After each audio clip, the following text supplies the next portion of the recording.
Hello, fellow wine and food lovers.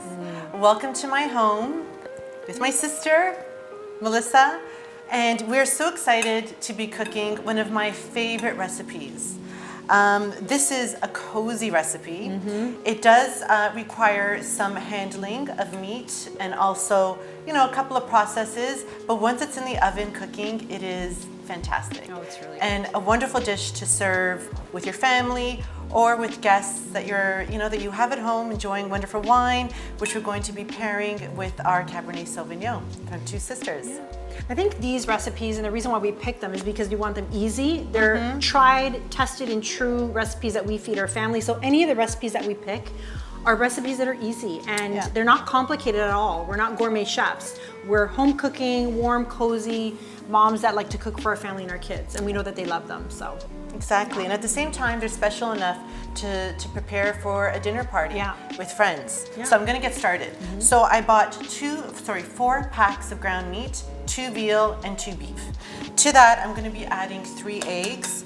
And Melissa, do you want to share where we get our wonderful eggs from? So our TSV farm has about 30 chickens. So it's located, if you're sitting on the patio at Two Sisters and you look out, there is a barn that says Two Sisters Vineyards. That's where our farm is. So we have our chickens there that provide us with the most beautiful farm fresh eggs, which we're very, and very they're treated grateful so for. well. Oh, they're Walking very around happy. our fruit trees and not the vineyards because we've got it gated or fenced, thank goodness, or else they'd be long gone.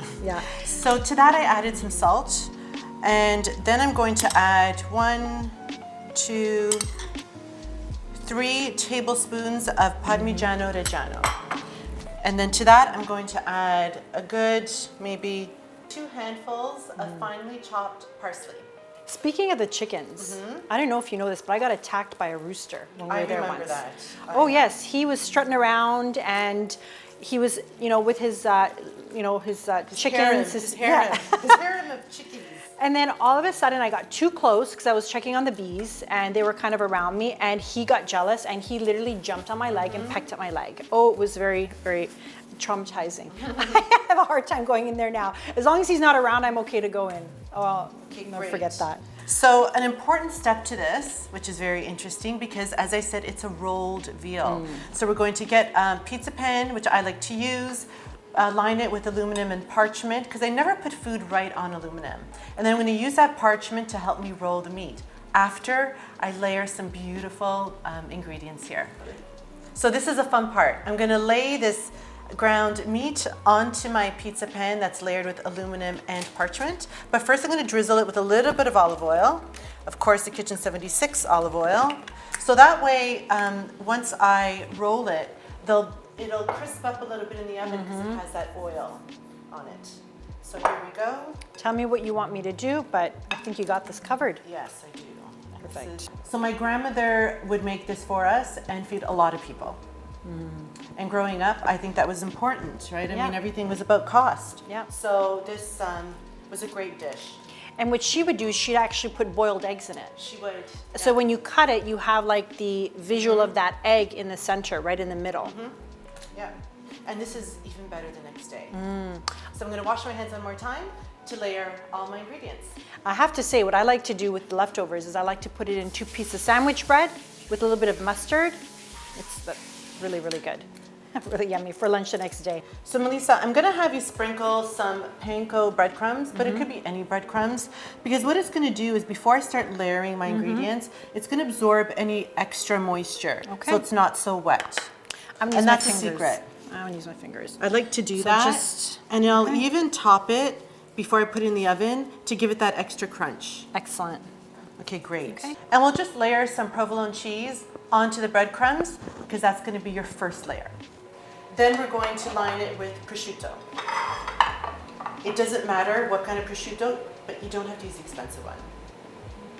So we're just going to, and it doesn't have to be perfect. Can you use ham as well? Like, you could. Yeah. I like the saltiness of the prosciutto. Oh, that's right. That's that flavor. Yeah. That looks beautiful. So what I did here is 3 cups of chopped frozen spinach, and I cooked it earlier with a little bit of garlic, chili flakes, and olive oil. So we're just going to, I'm gonna just put it on here like this, and then I'll layer it out. So that's your aromatic. Is your garlic is in there, but you didn't put it in the mixture? No, which because is like nice. I said, yeah. I'll only cook with garlic if I'm cooking rapini or greens. I really don't use it in my sauce. I mean, we're all different. Yeah. But I prefer finely chopped onion. So we're not gonna waste anything. And then I'm going to use smell this. that. I mean, how perfect is this? Oh, that smells so good. Yeah. Perfect. Because you don't want to overdo it with the filling, because then it's going to be much more difficult to roll. Everything will come out from the sides. Okay. Kenja, pressure's on. You have to roll it now. Okay. So we're going to do it lengthwise. So what we're going to do is we're going to start rolling it, but make sure you tie back the parchment so you can then loosen the roll up. And look at that, how beautiful. And that little bit of oil that I put down earlier helps it. And just squeeze it in a little bit like that. Okay. Beautiful. Yeah. Great. Okay, so you just want you to sprinkle just evenly? Yep. Okay, good. Again, just to absorb some moisture and to give it that little bit of crunch. How's that? Great. And you know what, Lisa? Yes. Can you sprinkle some of the Parmigiano as well? How come I Because that'll feel it? add. I knew you were going to say that. That'll add to the bit of crunch. Yep. I'm going to wash my hands, and then if you could drizzle a little bit of the Kitchen 76 olive oil on top as well.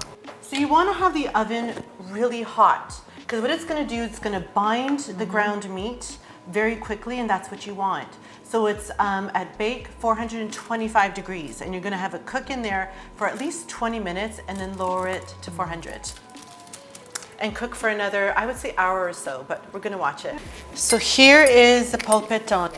And you can see how beautiful it looks when it's cut. The spinach, the prosciutto, and the cheese looks so nice in there. That is a beautiful cross section, I must say. And again, you have to let it sit. So this needs to cook at, again, 425 for a good 15 minutes. Then bring it down to 400 or 375, depending on your oven, at bake. And let it cook for about an hour and a half. You will need to, at some point, tent it with some foil, just so it doesn't smoke up or overcook at the top. Oh, wow. May I? Just. And again, like the next day, it's even better. Throw it in a sandwich. Room temperature is great.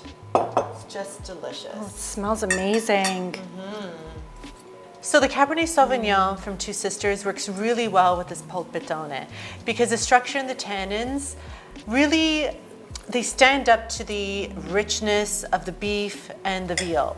And that spice works well with the spinach, the saltiness of the prosciutto, and the cheese. So it cuts it really nicely. So it just, I mean, it's a beautiful pairing. It works well with all the flavors.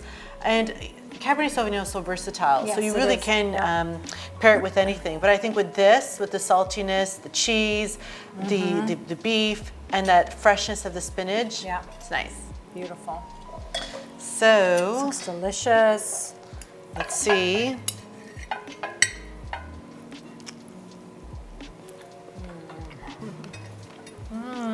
That's really good.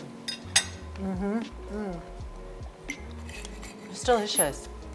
You could taste the cheese that I sprinkled on top, and that little bit of panko. Yeah. But that cheese, again, the saltiness, but not too much. But look how beautiful it crisped up on top. It was such really a great nice. dish to serve for family or friends. It's excellent with the wine. Excellent.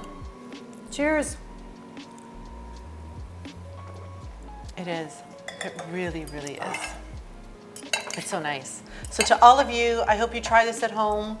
It is, it takes a little while to get used to assembling it and rolling it out. But it doesn't have to be perfect, because mine was not perfect. It's okay. But it tastes so good.